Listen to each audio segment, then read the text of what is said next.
அண்மை செய்திகளை பார்த்து வருகிறோம். அமைச்சர் செந்தில் பாலாஜிக்கு எதிரான சட்டவிரோத பணப்பரிமாற்ற தடை சட்ட வழக்கில் அமலாக்கத்துறை கால அவகாசம் கேட்டிருக்கிறது. இது தொடர்பான விவரங்களோடு இணைகிறார் எமது செய்தியாளர் மதியழகன். அவரிடம் பேசலாம். வணக்கம் மதியழகன், விவரங்கள்.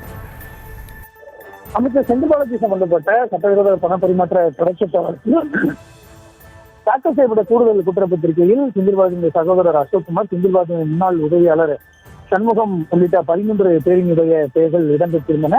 அந்த கூடுதல் குற்றப்பத்திரிகையில் இடம்பெற்றுள்ளவர்கள் அனைவரும் இன்றைய தினம் ஆஜராக வேண்டும் என்று சென்னை மாவட்ட முதன்மை அமர்வு நீதிமன்றம் உத்தரவிட்டிருந்தது. அதன் அடிப்படையில் செந்தில் பாலாஜியினுடைய சகோதரர் அசோக்குமார் உள்ளிட்ட 12 பேர் மட்டுமே இன்று நேரில் ஆஜராகினர். ஒருவர் இன்றைய தினம் ஆஜராகவில்லை.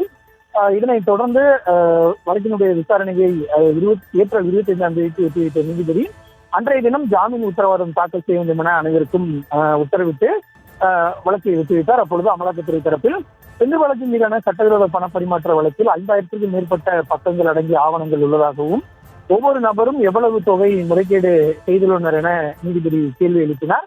அதற்கு அமலாக்கத்துறை தரப்பில் அந்த தரவுகளை தெரிவிப்பதற்கு கால அவகாசம் வேண்டும் என கோரிக்கை விடுக்கப்பட்டது. இதனைத் தொடர்ந்துதான் இந்த வழக்கினுடைய விசாரணையானது ஏப்ரல் 25ஆம் தேதிக்கு ஒத்திவைக்கப்பட்டது.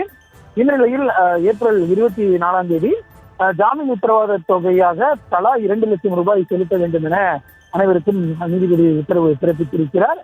இன்றைய தினம் குற்றப்பத்திரிகையினுடைய நகல் வழங்கப்படும் என எதிர்பார்க்கப்பட்ட நிலையில் 13 பேரினுடைய பெயர்கள் இடம்பெற்றுள்ள நிலையில் 12 பேர் மட்டுமே ஆஜராகி இருந்தனர். ஒருவர் ஆஜராகாததன் காரணமாக இன்றைய தினம் குற்றப்பத்திரிகையினுடைய நகல் யாருக்கும் வழங்கப்படவில்லை என்பது குறிப்பிடத்தக்கது.